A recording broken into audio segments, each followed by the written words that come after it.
ناوەڕاست خوێندنەوەی نوێی بۆ بکرێت لە گەرماوگەرمی میوارەدا ڕۆژهەڵاتی ناوەڕاست لە سیاسەتی نوێی ئەمریکادا تاوتوێ دەکەین. دکتۆر بیلال ئەحمەد وەهاب توێژە لە پەیمانگای واشنگتن لە ڕێگەی سکایپ لە واشنگتن لەگەڵماندایە، هەروەها دکتۆر ڕێباز حەوێزی مامۆستای زانکۆ لە کۆیەوە لەگەڵماندایە. بەخێر بێن بۆ گەرماوگەرم. دکتۆر بیلال لای جەنابتەوە دەست پێ دەکەم، چۆن هەڵسانگاندن بۆ سیاسەتی کابینەی حکوومەتەکەی ترەمپ دەکەن لەم 4 ساڵەدا لە ڕۆژهەڵاتی ناوەڕاست؟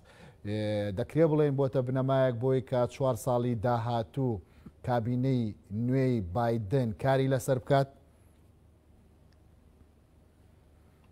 سەرەتا سڵاتان لێبێت، ئێوارەتان باش. 4 ساڵی ڕابردووی ترەمپ لە ڕاستیە زۆر جیاواز بوو لە زۆر ئاستەوە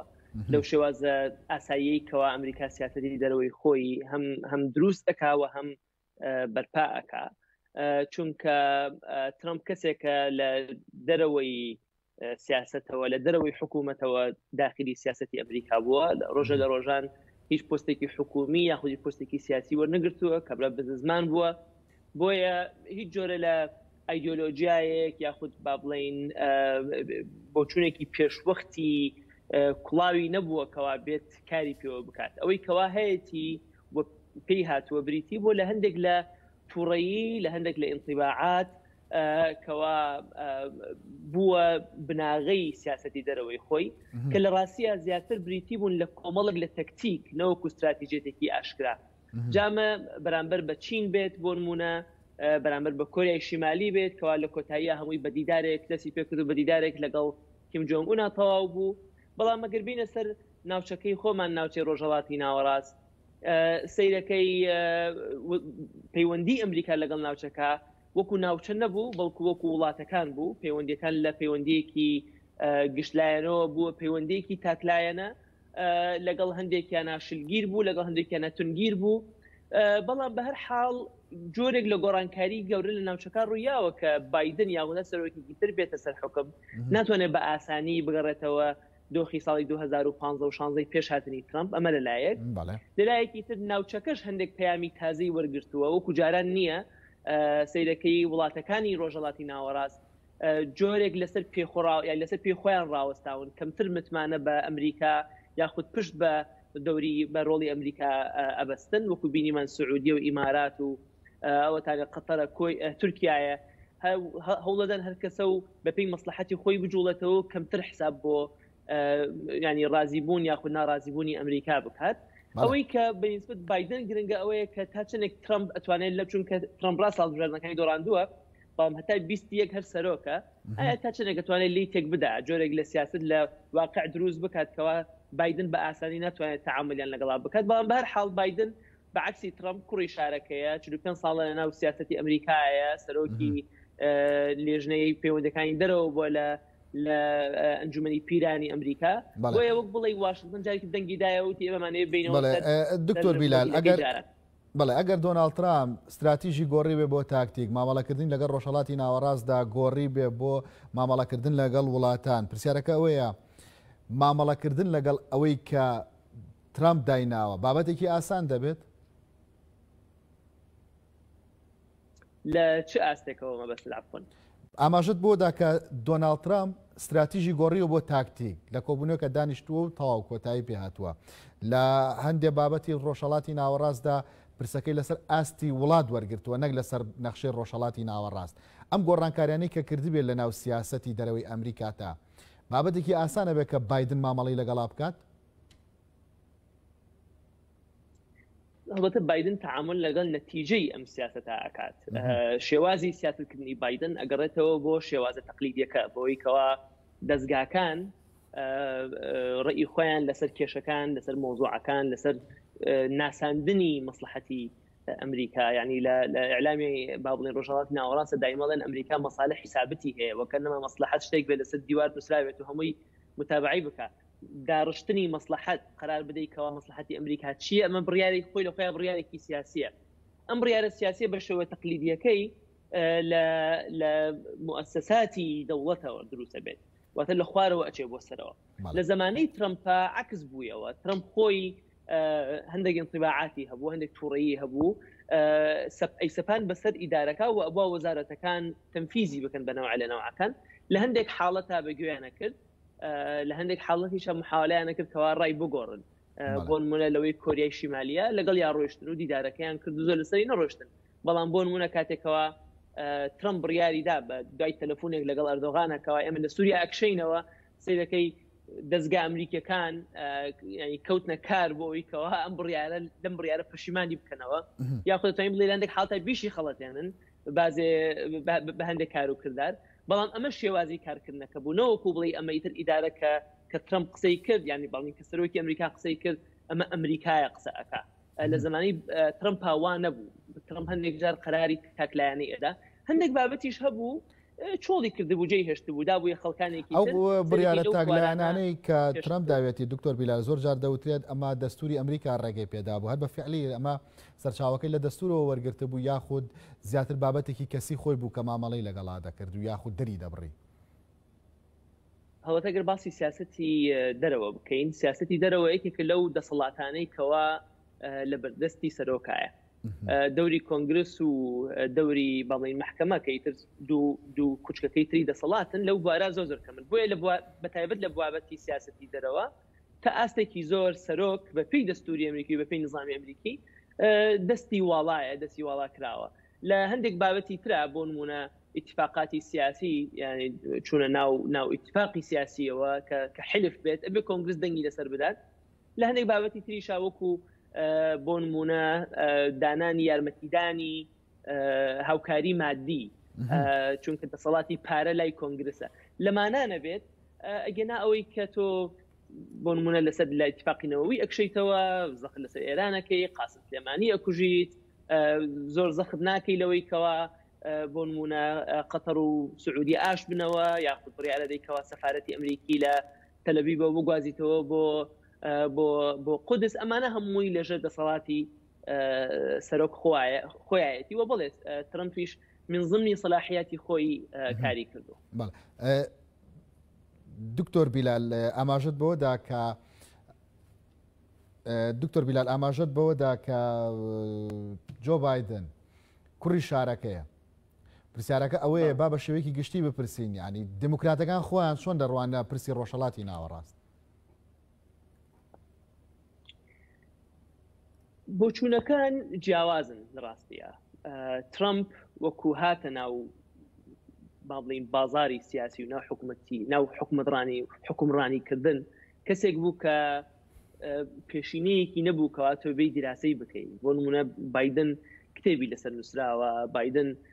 زیاد لە 40 ساڵە لە ئەنجومەنی پیرانە تۆ زانی بگەڕێیتەوە بزانی ڕێی بایدن بەرامبەر بە سەدام چۆن بوو ڕێی بایدن بەرامبەر بە جەنگی کۆی چی بوو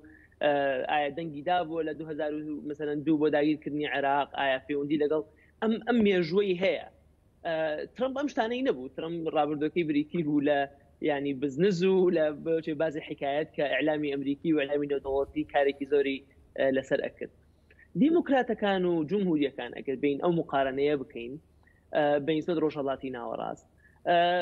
ترامپ مۆدیلێکی تازەی هێنا ئاراوە ئاماژەم بە خاڵێکی کرد ئەویژەوە بوو کە تعاملی لەگەڵ وڵاتەکانە کرد کەمتر تعاملیە کرد لەگەڵ ناوچەکە وەکو ناوچەیەک وەکو نظامێکی ئەمنی لەوە ئەچێ دیموکراتەکان و بایدن جارێکی تر بێنەوە لەسەر ئەم نظامی سیستەمە سەری ڕۆژهەڵاتی ناوەڕاست بکەمێکێکە لە جیاوازی گرنگەکان بەڕێی من خاڵێکی تر ئەوەیە کە ترامپ زۆر اعتیمادی ئەکرد لەسەر پەیوەندیە شخصیەکان پەیوەندی تاکلایەنەکان پەیوەندی خۆی و ئەو سەرۆکە بۆ نمونە ئەگەستەی سیاسەتی ئەمریکا بکەی لە زمانی ترامپا بەرامبەر بە تورکیا مؤسساتی ئەمریکی بە پەنتاگۆن و بە خارجیەوە ڕاستی وجە نەزەریان و بۆچوونیان بەرامبەر بە تورکیا زۆر جیاواز بوو لە وجە نەزەری ترامپ خۆی ترامپ لەبەرەوەی پەیوەندیەکی تایبەتی لەگەڵ سەرۆکی تورکی ئەردۆغانە هەبوو زۆر گوێی بۆ دەستگاکان نەئەگەت و بە هەمان شێوە پەیوەندیەکانی لەگەڵ رووسیا لەوەش لەگەڵ لە مەسلەی ئێرانە جیاواز وێ بۆی کەوا هەم دەستگاکان و هەم سەرۆک ترامپ خۆیشی اتفاقێکی زیاتریان هەبوو بێ و سیاسەتەکان وەکو یەکتری بینی بێ بەڵام بەرامبەر بە عێراق بۆ نمونە سێرەکەی دەستگاکان باسییان لەوە بوو کە جددیتر بدەم عێراقەوە بێن بەڵام ترامپ خۆی وەک بڵێ ڕقێکی بەرامبەر بە عێراق و بەرامبەر بە مێژووی هەم کلینتۆن و هەم بۆشیش و هەم ئۆباماش بەرامبەر بە عێراق بوو بۆیە سێرەکەی بە گرمی بەرخوردی لەگەڵ عێراقانە کرد بۆ منە عادل عەبدولمەهدی هەر نەبینی دوایەوەی کە هەڵبژێردرا بە سەرۆکیش. کازمی بینی بەڵام دوای 4 هەفتە دوای مانگێک لەوەی کە هاتە واشنگتن و بەخێراتنێکی گەرمی کرد، سەرەکی پۆمپیۆ هەدەسی کرد بە هەڕەشەکردن لەوەی کەوا سەفارەت داخین، سەفارەت داخستنی کۆتایی هێنان بە پەیوەندیەکانی نێوان ئەمریکا و عێراق و بە دوایشیە هەموو UN و وڵاتەکانی اتحادیە ئەوروپی ژەکشانەوە. بۆ ئێسەی دەکەی استراتیژیەتێک نابینیت لەم کردارانە، هەمووی زیاتر ڕبتە بەوەی کە وەک بڵێ جەوی ترەمپ خۆی چۆن بووە. بۆیە کە ئەڵێم زیاتر تەکتیک بووە، تەکتیکی کردووە و کاری بە جورئەتی کردووە. بۆ نمونە کوشتنی قاسم سلێمانی کەم نەبوو، بەڵام ئایا کوشتنی قاسم سلێمانی بریتی بوو لە تەکتیکێک کە بەشێکە لە استراتیژیەتێکی گەورە یاخود فرسەتێکەوە هاتێتە پێشەوە و ترەمپ بوتێتی دەی با ئەو بڕیارە بدەین. بەڵای من بڕیارەکان بڕیاری جەریء بوون، بڕیاری گەورە بوون، بەڵام لە کۆتاییە بەشێک نەبوون لە استراتیژیەتێکی وازەح کەوا جۆرێک لە دکتۆر بیلال، ینی مەبەستەکەی من زیاتر بۆ ئاڕاستێ بوو، ینی لە ناو ڕۆژهەڵاتی ناوەڕاستدا گەرواز لە تاکتیک و استراتیژەکەی ترامپ بێنی جیاوازی مەسەبی هەیە، جیاوازی نەتەوەیی هەیە، هەتا تەنانەت بە پرسی دەستکاریکردنی سنووریش هەیە. هەنی ئەم بابەتانە چۆن ئەبێت تاماشاکرێن لە ناو حیزبی دیموکراتەکانە چۆن تەماشا دەکرێت و بەتایبەت لەو 8 ساڵەشکە جێگری ئۆباما بووە بایدن بەرچاوڕوونێکی وەرگرتووە؟ بایدن بە حکمی وەکوتم زیاد لە 45 ساڵە لە ناو حکوومەتایە، لە هەموو بڕیارێکە قسەی هەبووە، لە هەموو کاسەیەکە کەوچک بۆ کردواتنی. بەڵام ئەگەر سەیری ئەو ڕابردوو مێژوەی بکەی سەیرەکەی کە لە ڕق نەبووە، بەڵکو سەیری واقعی کردووە و بەپێی ئەو واقعیکەوە لە بەردەستیا بووە، لە بەردەمیاوە، پێی تەجربەی خۆی بەپێی قاڵبوونی خۆی لە سیاسەتا بڕیاری داوە. دە کەسێکی پراگماتیە، کەسێکی ئایدۆلۆژی نییە. ئەمە تەمان مادەم ئەو بایدن سەرۆکە و حزبی دیموکراتی جمهورە لە حکومایە کەواتە بایدن سەرۆکی حزبی دیموکراتە. بۆیە بۆ ئەو پرسیارەی کەوا جنابەت باست کرد بەیسو دابەشکردنی عێراق و گۆڕینی خەریتە، ئەم مۆزوعە لە حساباتی ئەمریکای ئێستا نییە. عێراقی ئەمریکای ئیمڕۆ دوای ئەوەی کات تەجربەی ئەفغانستانی هەبوو، تەجربەی عێراقی هەبوو، ئەم تەجربەی دوای بەهاری عەرەبی هەبوو، خۆی لە پۆستێکە لە موقعەکە نابینێکەوە بێ خەریکی داڕشتنەوەی خەریتە و نەخشەی ڕۆژهەڵاتی ناوەڕاست بێت. ئەمە لەلایەکی تر بە هەمان شێوە ئەو زەمانەش تا حدێک تێپەڕیوەکەوە ئەمریکا خۆی بێت بە نینۆکی خۆی پشتی خۆی بخوێنێت، بێت تالیبان لە ناو ببات بە جوندی ئەمریکی، بێت 150,000 جوندی بنێرە بۆی کە ڕژێمەی سەدام حسێن بگۆڕێت. وەکو بینیمان لە جەنگی داعشە شێوازێکی تازە هاتۆتە ئاراوە بۆ دژایەتێکنی تەنها تیرۆر کە بریتێ لە ینی خەتەری ڕقم 1 لە ڕۆژهەڵاتی ناوەڕاستەوە بۆ سەر ئەمریکا، ئەویش ڕاستەوخۆ نییە، بەڵکو لە ڕێی هاوپەیمانانەوەیە، لە ڕێی سوپای عێراقەوەیە، لە ڕێی هێزی پێشمەرگەوەیە، لە ڕێی هێزەکانی هەسەدەوەیە. ئەم شێوازە تازەیی هەیە. بەڵام هەندێک گۆڕانکاری تازەتر کەوا لەوانەیە بایدن بیکە ئەویشەوەیە کە بەعکسی بۆچوونی ئۆباما و تەنانەت بۆشیش بەو بۆچوونە تەعامل ناکەکەوە ئەمریکا دەبێت کێشەکان چارەسەر بکات، چونکە کێشەکانی ڕۆژهەڵاتی ناوەڕاست بەڕاستی زۆرێکیان ینی چارەسەریان نییە، بەڵام لای کەم ئەکرێت زەرەرەکانیان کەم بکرێتەوە. بۆ منە ئۆباما لە سووریا تەدەخلی نەکرد لەبەرەوەی کەوتی ئێمە گە تەدەخل بکەین حەلەکەی چییە، کە نەیزانی مەسەلەن جەنەراڵەکان و دیبلۆماتەکان ناتوانین بڵێن ئەمە حەلەکەیەتی، وتی مادەم با تەدەخل نەکەیت. لەوە ئەچی ئۆباما بمشێن بایدن بەم شێوەی بیر نەکاتەوە، لای کەم ئامانجەکەەوە نەبێت کەوا کێشەکان چارەسەر بکرێن، بەڵام ئامانجەکە بێت کەوا کێشەکان خراپتر نەبن. بەڵێ. دکتۆر بیلال ئەحمەد وەهاب توێژە لە پەیمانگای واشنگتن سپاس کە لە ڕێگەی سکایپەوە لە بەش یەکەمی گەرماوگەرم لەگەڵماندا بووی، بۆنی کارێکی تایبەتەوە ناتوانین لەگەڵمان بی. سپاس دەکەین. سپاس. دکتۆر ڕێباز حەوێزی مامۆستای زانکۆش لە کۆیەوە لەگەڵماندا. دکتۆر ڕێباز ببوورە کە سەرەتای بەرنامەکە لەگەڵ دکتۆر بیلال بووین، چونکە ئیلتیزامێکی تایبەتی هەیە دەڕوات. بەرحاڵ با گفتوگۆ بکەین لەسەر ڕۆژهەڵاتی ناوەڕاست لە سیاسەتی نوێی ئەمریکادا. تۆ خۆت چۆن دەڕوانیتە ئەو 4 ساڵەی کە دۆناڵد ترامپ سەرۆکی ئەمریکا بوو چ تێڕوانینێک یاخود شتێکی بەجێهێش بۆ بەڕێوەبردنی ڕۆژهەڵاتی ناوەڕاست؟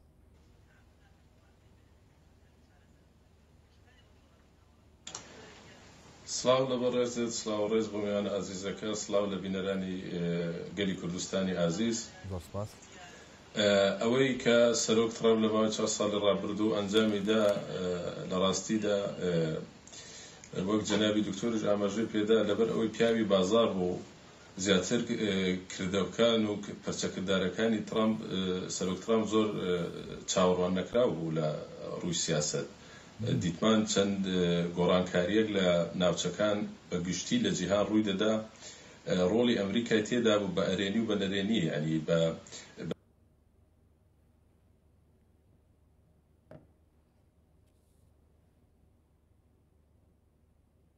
بەڵێ پەیوەندیمان لەگەڵ دکتۆر ڕێباز وەستا ناوبڕێکی کورد وەرەگرم و دەگەڕێم وڵاتان.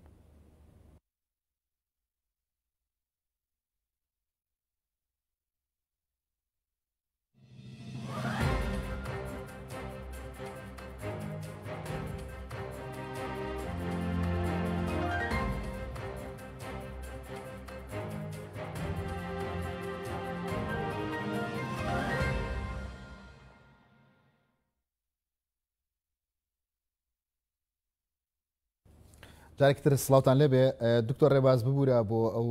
کێشە هونەریە دەگەڕێم وڵات بۆ تاواوکردنی قسەکانت. ئەوەی کە سەرۆک ترامپ ئەنجامیدا لە سیاسی خارجی ئەمریکی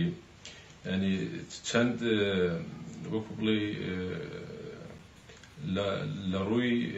لێکۆڵینەوە و لە ڕووی دەرەنجامەکانی بەڕاستی تایبەت بوو تەنها بە خودی ئەو سەرۆکە. سەرۆک ترامپ زۆر کاکدکتۆر ئاماژەی بەندە خاڵدا من دەمەوێت لێرە هەم تەکیدیشی لێ بکەمەوە هەم باسیێندە خاڵێکە بکەم. زۆر تەکیدی لەوە دەکردەوە کە لە ڕێکەوتنامە نێودەوڵەتیەکان بکشێتەوە. زۆر ئیستیغلالی با بڵێن عیلاقە شەخسیەکانی دەکرد وە کاکدکتۆر ئاماژەی پێدا لەگەڵ سەرۆکەکان بە زیاتر هەستت دەکرد سەرۆکێکە شۆ دەکا لە ڕێی تویتەر زۆر کەیسی حەساس و چارەنووساز لە تویتەکانی سەرۆک ترامپ دەدیترا و باسی لێوە دەکرا. ئەوانە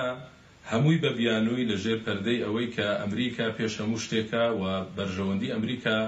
لەوە دانیە کە لە مؤسساتی کۆمەڵگەی نێودەوڵەتی ئیش بکە. دایم هەوڵی خۆکشانەوە و خۆتزیینەوەی دەدا لە ڕێکەوتنامەکان بە بیانووی ئەوەی کە ئەوە لەگەڵ بەرژەوەندیە باڵاکانی ئەمریکا یەک ناگرێتەوە بە زیاتریش بیر و بۆچوونەکان و هەڵسوکەوتەکانی لە جانیبی ئابووریەوە مامەڵەی دەکرد. ئەمە وەکو گەلی کورد ئەگەر تەمەشای بکەین لەوانەیە یەکێک بین لەو گەلانەی کە زەرمەندترین گەل بووینە لە سیاسەتە خارجیەکە لەو سیاسەتانەی کە سەرۆک ترامپ لە ماوەی 4 ساڵی ڕابردوو ئەنجامی داوە. 16 ئۆکتۆبر لە ژێرچەتری وڵاتە یەکگرتووەکانی ئەمریکا ئەنجامدرا. ئەفرین لە ژێرچەتری سیاسەتی دەرەوەی ئەمریکا بوو. پاوانخوازی تورکیا لە ناوچەکە هەمووی لە سایەی ئەو سیاسەتە بوو کە سەرۆک ترامپ و تا ئێستاش لەسەری بەردەوامە ئەنجامی داوە. هەموو ئەوانە ئەوە دەردەخەن کە ئەوەی بەسەر سیاسەتی دەرەوەی ئەمریکا داهاتوە لە ماوەی ڕابردوو شتێکی نامۆیە.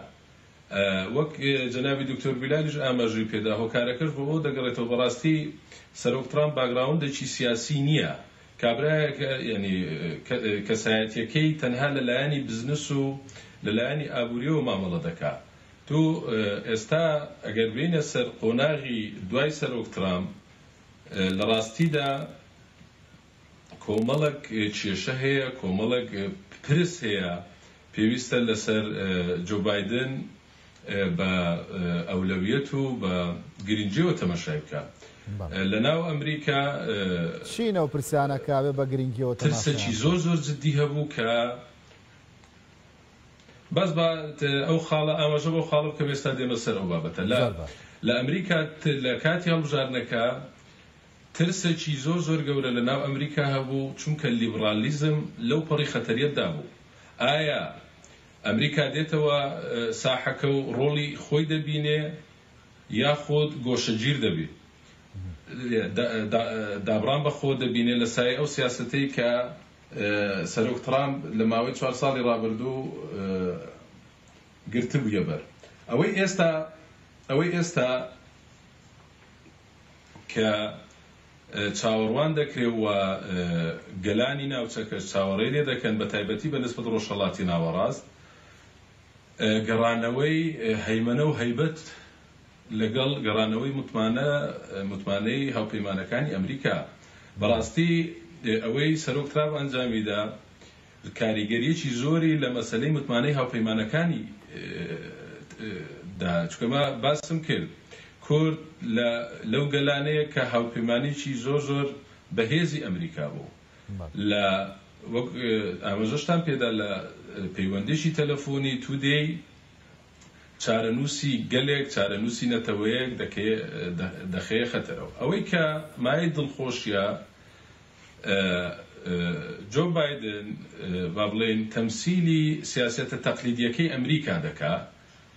لە ڕووی خارجیەوە لە ڕووی دەرەوە ئەویش کە لەسەر دوو بنەما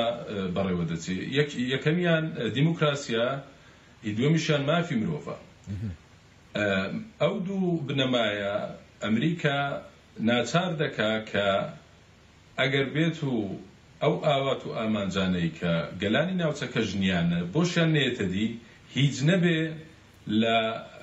لە حاڵی ئێستادا ینی بیان خاتە ژێر چەتری خۆی بیان پارێزێ نەک لە پێشچاوی دنیا گەلانێک جینۆساید دەکرێن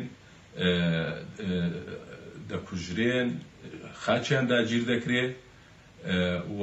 بەداخەوەش ئەمریکا دەستە و دکتۆر ڕێواز بەدیوەکەی دیکەیە تەماشای بکەین شتێکی کە هەیە عفومکەی بەس ئاماژەی پێ بەڵێ بەدیوەکەی دیکە ئەگەر تەماشا بکەی وڵاتانی ڕۆژهەڵاتی ناوەڕاست چۆن دەڕوانە جۆ بایدن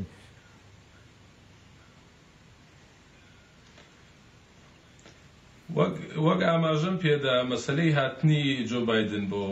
سەر کورسی دەسەڵات ئاواتێک بۆ ئەو وڵاتانە دەگەڕێنێتەوە بە تایبەتی وڵاتانی هاوپەیمان لەگەڵ وڵاتی یەکگرتووەکانی ئەمریکا تۆ ئێمە کورد وەکو گەلێک کە باڵێ خاوەن دەوڵەت نینە هەرچەندە لە قەوارەیەکی سیاسی باوەڕپێکرا و لە عێراق مامەڵەمان لەگەڵ دەکرێت تووشی ڕوبەڕووبوونەوەی لە ناوچوون چوین بەرەو ئەو مەترسیە چوین لە ڕاستیدا تەنها ئەوە بەرامبەر بە کورد نەکرا تو سەیرکە ئەو وڵاتانەی کە عیلاقەی استراتیجی چەندین ساڵیان لەگە وڵاتە یەکگرتووەکانی ئەمریکا هەیە ئەوانیش کەوتنە بەرهەڕەشەی مەترسی یعنی باشترین نمونە تو سەیری سعودیەکە کە گەورەترین و بەهێزترین هاوپەیمانی لەگەڵ وڵاتە یەکگرتووەکانی ئەمریکا هەیە کەچی هەر لە سەردەمی سەرۆک ترامپ ئەمنی قەومی سعودی لێدرا بە دەلیلی ئەوەی موشەکەکانی حوسیەکان دەگەیشتە ناوچەکانی ئارامکۆ ئەوەی کە عیلاقەی بە دەرهێنان و بازاڕکردنی نەوت هەیە جا متمانە کە باسم کرد گەڕانەوەی هەیبەت و هەیمەنەی ئەمریکا لەگەڵ متمانە من تەسەوڕ دەکەم لە سیاسەتی جۆ بایدن بەڕاستی ڕەنگ بداتەوە و پێویستیشە لەو ینی ئەگەر وەکو خوێندنەوە باسی دەکەم پێویستە ئەو مەکانەی وڵاتە یەکگرتووەکانی ئەمریکا لە جیهان هەیەی ئەو ڕۆڵەی کە هەیبوو بۆ خۆی بگەڕێنێتەوە و هەروەها کار لەسەر گەڕانەوەی متمانەی هاوپەیمانەکانی بۆ خۆی بکات جا ئەو هاوپەیمانانە لە چوارچێوەی هاوپەیمانەکان کرد ئیسرائیل وەک یەک لە دیارترین هاوپەیمانەکانی ئەمریکا لە ڕۆژهەڵاتی ناوەڕاست هاتنە پێشەوەی جۆ بایدن و دیموکراتەکان وەک ئاماژەیەک تەماشا دەکرێت بۆی کارڕێکەوتنامەی ئەتۆمی وڵاتانی پێنجکۆیەک لەگەڵ ئێراندا زیندوو بکاتەوە لە هەمان کاتە ئێران و ئیسرائیل مێژوویەکی گەشتیان نییە بەیەکەوە جارێکی دیکە ئەمە لێدانەوە نییە لە هاوپەیمانەکانیان لە بەرگێکی دیکەدا سەبارەت بە مەسەلەی ئیسرائیل بە بوونی ڕێککەوتنامە بە سەرکردایەتی ئەمریکا لەگەڵ وڵاتانی ڕۆژئاوا لەگەڵ ئێران بە قەناعەتی شخصی متەواضعی خۆم هیچ کاریگەری لەسەر ئەمنی قەومی ئیسرائیل نابێت مەسەلەی ئەمنی قەومی ئیسرائیلی مەسەلە کە یەکلا بۆتەوە تا ئەزەل تەسەوڕ ناکرێت کە هیچ وڵاتێک جورئەتی ئەوە بکە پەلاماری ئیسرائیل بدا و ئەگەر لە ئێستاش تەمەشایکەی وردە ئەو وڵاتانەی کە جاران بە وڵاتی سەرسەختانە دژمنکاری ئیسرائیلیان دەکرد ئێستا بەرەو تەطبیق دەچن ئەوە ئیمارات نمونەی ئیماراتە پێشتر قەتەر بوو وڵاتانی دی سوودانە خۆی ئەوە زۆرێک لە سیاست بوو کاتێک لەو لایەنە تا ڕادەیەک سەرۆک ترامپ توانی ئەو وڵاتانە ناچار بکە کە بەرەو ئاژبوونەوە و دامپێدانان بە ئیسرائیل ئەو مەسەلەی دەرهات خۆ کێشەکەی ئێران لەگەڵ ئەمریکا کێشەکە لەوە دەستی پێکرد پێشتر ئاماژەم پێدا سەرۆک ترامپ یەک لەو سیمانی کە بە سیاسەتی دەرەوەیەوە دیار بوو بریتی بوو لە خۆ کشانەوە لە ڕێکەوتنامە نێودەوڵەتیەکان پابەند نەدەبوو ئەوە گەورەترین کێشە و ئیحرازی بۆ بەڵێن ئەو مێژووی وڵاتی یەکگرتووەکانی ئەمریکا دروست کردبوو لە ئێستادا کاتێک کە تودەی سەر لە نوێ ئیتفاقەکە نوێ دەکەوە ئەو شتێکی حتمیە چونکە ئەوەی سەرۆک ترامپ کردی شتێکی نامە بوو ئەوەی کە ئێستا ئەگەر جۆ بایدن بیکە ئەوە دروستەکەیە چونکە تو نابێ وەشمان لەبیر بچێمە لە چوارچێوەی علاقاتی نێودەوڵەتی ئەو ڕێکەوتنامانە سفەی ئیلزامیان هەیە تەنها وڵاتانی وەکو ئەمریکا دەتوانن خۆیان دەرباز بکەن ئەویش مەسەلەکە بوونی مەکانەتە بەهێزەکەیەتی لە دنیا کە کەس ناتوانێت لێپرسینەوەی لەگەڵکە نایخەنە ژێرباری دەرەنجامە خراپەکانی کشانەوە لە ڕێکەوتنامەکە ئێمە نمونەی ئەوەشمان هەیە لە ئێستادا لە ئەگەر سیرکەی کێشەی ئاماژەم پێدا کێشەی سەرۆک ترامپ لەگەڵ ڕێکەوتنامە نێودەوڵەتیەکانە کە ئەو بەو دیدە بازرگانی و ئابوووریەوە تەماشای دەکا کە لە بەرژەوەندی وڵاتە یەکگرتووەکانی ئەمریکانیە ئەوەش لە باگراوندەکەی لە بەرژەوەندی ئەمریکا ئەو ڕێکەوتنانە یەکلا بکاتەوە یا بۆ بەرژەوەندی ئەمریکا بەکاریان بێنێت لە ڕووی ئابوووریەوە بەڵێ بەڵام لە ڕووی سیاسیەوەکو باسم کرد متمانەی هاوپەیمانانی خۆی زۆر زۆر لەدەستدا و کاریگەریشی لەسەر هەیمەنەی یاخود ئەو ناوە زەبەلاحەی ئەمریکا هەیەی لە جیهان لەسەر حسابی ئەو دوشتە بوو بەڕاستی ڕاستە لە ڕووی ئابوووریەوە بە قازان وڵاتی یەکگرتووەکانی ئەمریکا شکایەوە بە تایبەتیش ناتوانێت لە ئێستادا منافەسەی ئەو هەمووە با بڵێن لایەنە بازرگانی و ئابووری جیهان بکە و دەبینین هێزێکی گەورەی وەکو چین بەرامبەری قیدبووتەوە. بەڵێ دکتۆر ڕێباز لە 8 ساڵی پێش دۆناڵد ترامپ دیموکراتەکان لە حکومدا بوون یەک لە دەستکەوتە گەورەکانیان لە ڕۆژهەڵاتی ناوەڕاست ڕێکەوتنامەی ئەتۆمی بوو کە بەدەستیان هێنا لە بەرامبەرژە لە 4 ساڵەکەی دۆناڵد ترامپ باشترین دەستکەوت لە ڕۆژهەڵاتی ناوەڕاست ئەگەر تەماشا بکەی لێک نزیککردنەوەی عەرەب و ئیسرائیل بوو پرسیارەکە ئەوەیە ئەوەی دیموکراتەکان بۆ ڕۆژهەڵاتی ناوەڕاست گرنگترێکە کردویانە یاخودەوەی کە ترامپ کردی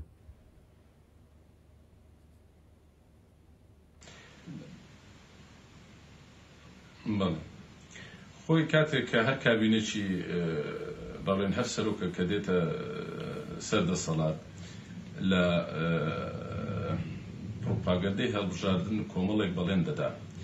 ئەوە دەبێتە کاری بەرنامەی لە داهاتوودا چ دیموکراتەکان پێش سەرۆک ترامپ چ دوای ئەوان سەرۆک ترامپ هەر کارێکی کە ئەنجام داوە ئەگەر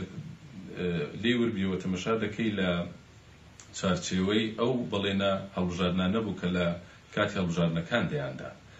بەڕای من کات زۆر گرینگە تۆ چۆن مامەڵە لەگەڵ کێشەکان دەکەی بە تایبەتی لە پەیوەندی نێودەوڵەتەکاندا لەو کاتەی کە دیموکراتەکان پەیماننامە یا ڕێکەوتنی ئەتۆمیان لەگەڵ ئێران کرد ئەوە وای کرد ئەو خەتەریاتی کە لە دیدی ڕۆژئاوا لە دیدی ئەمریکا لەلایەن ئێران هەبوو سەبارەت بە بەرژەوەندیەکان و وڵاتانی هاوپەیمانی لە ناوچەکە ئەگەر نەڕەوێتەوە بە تەواوی کەم بێتەوە ئەوە حتمما بە دەستکەوتدا دەندرێ و ئاسەوارەکەشی دیار بوو تا هاتنی سەرۆک ترامپ بە ئیجابی شتەکان دەڕۆی بەڵام دوای ئەوەی کە سەرۆک ترامپ دێ حتمما سیاسەکە هەم بە بڵێن ئەو پارتی کە هاتوتە سەردەسەڵات کۆماریەکانن ئەو سیاسەتەی کە دایدەڕێژێ شتێکی زۆر نۆرماڵە کە جیابێ لەگەڵ ئەوەی پێشخۆی ئەو ها تەرکیزی لەسەر چاکردنەوەی یان نزیکبوونەوەی عەرەب و ئیسرائیل کرد. ئەوەش بەڕای من دەستکەوتی زۆر گەورەیە، هەرچەندە سەرۆک ترامپ لە ڕووی کۆمەڵێک شتەوە ڕەخنەی لێ دەگیرێ هەم لە ناو و هەم لە دەرەوە، بەڵام ئەگەر وەکو کاری سیاسی تێی بڕوانی ئەو جۆرە کارانە بە دەستکەوت و بە پێویست لە قەڵم دەدرێ ئامانجەکانی خۆی پێکاوە لەو بوارەدا. بەڵێ لەگەڵەوەی دکتۆر ڕێباز کە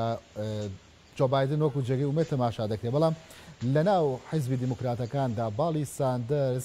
گرنگترین بەشی ئەو حیزبە پێک دێنن لە سەرخستنی جۆ بایدندا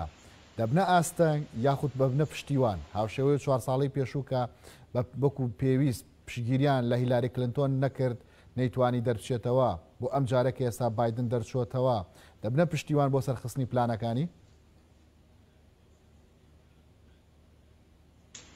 خۆی تو پلانەکان دابش دەکرێت بە نسبەت پلانی ئابووری و تەندروستی ئەوانەی کە تایبەتە بە ناو خۆی ئەمریکا و پلانەکانی کە تایبەتە پێوەستە بەلایانی دەرەچی ئەمریکا. وەک جەنابی دکتۆر بیلالیش ئاماژەی پێدا، مەسەلەی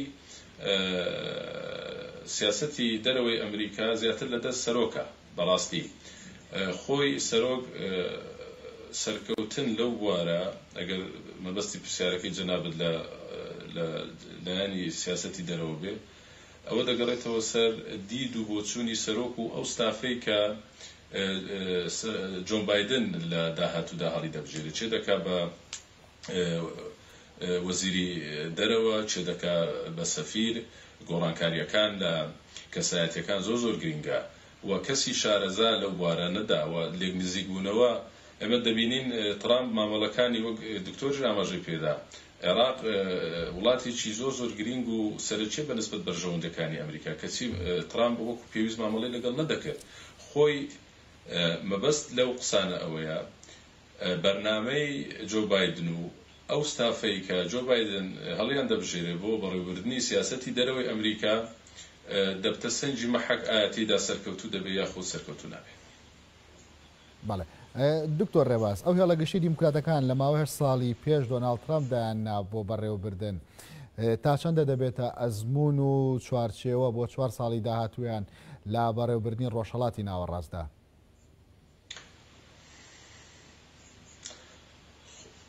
پێشتریش ئاماژەم پێدا ئەوەی کە ئەمریکا لە دنیا پێی بەناوبانگە و ئیشی لەسەر دەکا و بەشێکیشە لە لیبرالیزمی جیهانی، مەسەلەی دیموکراسی و مافی مرۆڤ. دیموکراسیەکە هەموو دەزانین لە دەسا و دەستکردنی دەسەڵات خۆی دەبینێتەوە تا شۆڕش دەبێتەوە دێتە سەر مەسائلی ئابووری و بازاڕی ئازاد و ئازادی لە هەتا با بڵێن تەکنەلۆجیا و پێداویستەکانی گواستنەوە. مەسەلەی دیموکراسیش هەرچەندە جێبەجێکردنی ئەو دوو چەمکە لە هیچ سەردەمێک و لە هیچ حاڵەتێکدا 100% وەکو خۆی نەبووە، بەڵام ئەوەیە تۆ ئیحرازی بۆ ئیدارەی ئەمریکی دروست ناکەی. مەوزوعەکە لێرەدا مەسەلەی ئیحرازیە. ئەو چەمکانە حەق دەدا بە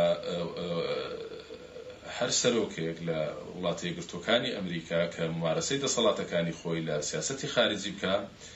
بەو پێی کە پارێزەری هەم دیموکراسیە و هەم پارێزەری مافەکانی مرۆڤە لە ناوچەکاندا. من ینی ئەگەر نمونەی زۆر سادە و ساکار بوو بێنەوە، من قەت تەسەوڕم نەدەکرد ئەگەر لە سەردەمی هەر سەرۆکێکی کە باجگە لە سەرۆک ترامپ کورد چ لە ڕۆژئاوا، چ لە باکوور، چ لە باشوور تووشی ئەو هەمووە تەعەدا و نەحامەتی و خاکداگیرکرد و خوێن ڕشتە بوویتەوە. یعنیەوە سادەترین نمونەیە لەسەر ئەو خەتە گشتی کە جەنابەت باسی دەکەی بە نسبەتوانەوە. کاتی خۆشی پێشوانیش لە بیرمان نەچێ سەرۆک بۆشی کۆڕ کە هات کاتی خۆی سیاسەتی ئەوەی دانا باسی شەرقی ئەوسەتی گەورە کرا و لەسەر سێ بنەمای حوڕیەی سیاسی و حوڕیەی اقتصادی و حوڕیەی ئیتیساڵات بوو. ئەو شتە تایبەت نییە تەنها بە کۆماریەکان، خۆی ئەوەی ئێستا دەگوزارێ لە جیهاندا و بە تایبەتی لە ناوچەی ڕۆژهەڵاتی ناوەڕاست مەسەلەی کرانەوەیە. کرانەوە لە ڕووی پەیوەندیەکان نزیک بوونەوە لە ئیسرائیل و ئەو چەمکە کۆنانەی کە هەبوو بە ناوی شۆڤێنێت و قەومیەت و دین و مەسەب و ئەوانە وردە وردە لە حقیقەتدا کاڵ دەبتەوە بەرەو نەمانیش دەڕوە. ئەمریکا ئیش لەسەر ئەو شتانە دەکا کە لە دکتۆر ڕێباز وڵات و کۆمەڵگەی زۆر باشە ئەمێ دوای سەرنجی تۆ لەسەرەوە بزانم ینی هەر 4 ساڵ جارێک گۆڕانکاری بەسەر سەرۆکێکی ئەمریکادا بێت دەبێت نەخشەی سیاسی لە ڕۆژهەڵاتی ناوەڕاستیش بگۆڕێت. پرسیارەکە وەیە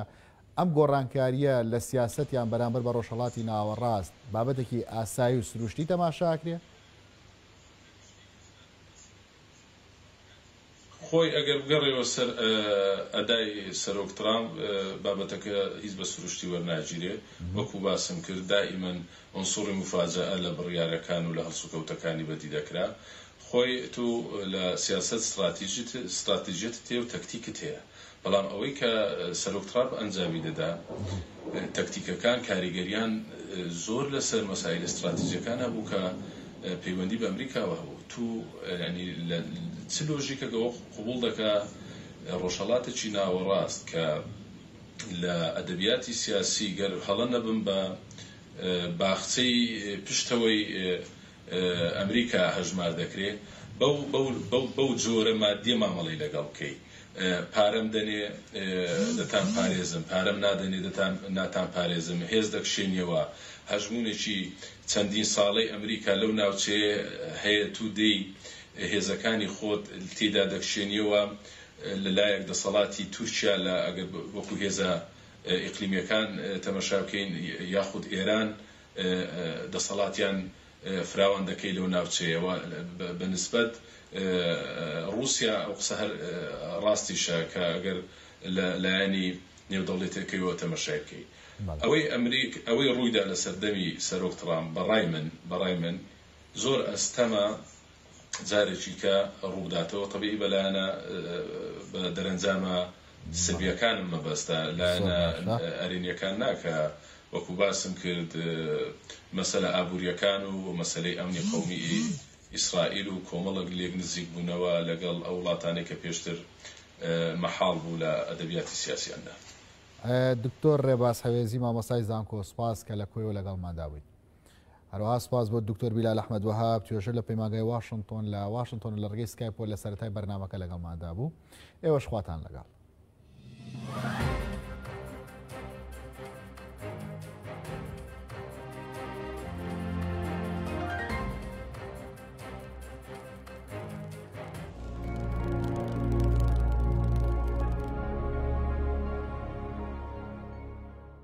بەرنامەی ڕاوێژ ئەم ڕۆیە قسە بکات سەبارەت بە فرێژنی. ئەم چەمکە واڵایە دانەخراوە ئەم دەرگای فرێژنیە خی گەورە ئەمری فەرمووە فەنکیحو. زۆر کەسەیە شایستەی ئەوەنی تەنانەت خێزانێکیش دروست بکە گونجاندن نییە لە نێوانیاندا یاخود ناتوانێت ئەو بەرپرسیارەتیە وەکو هاوسەر وەک باوکی مناڵ بەرێ بەڕێوە بەشێکی زۆری ئەو کێشانە کە ڕەنگە دواتر لە بەرنامەکات تشکی بخەینە سەر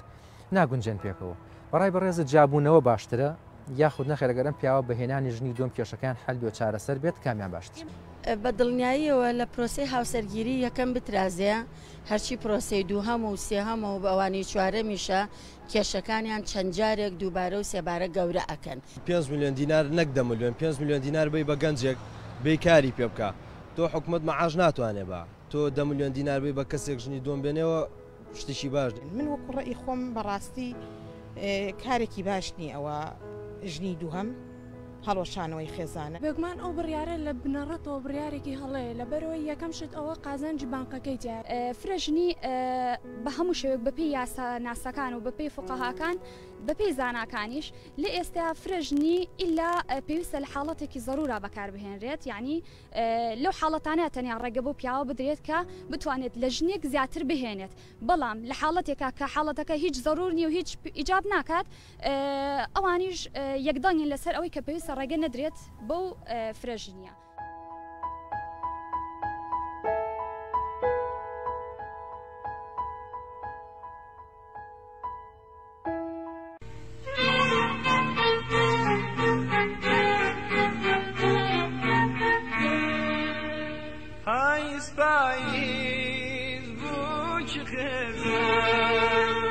Pais خێزان من ما تۆزین هەردوو هاودەم من فرمێسکێم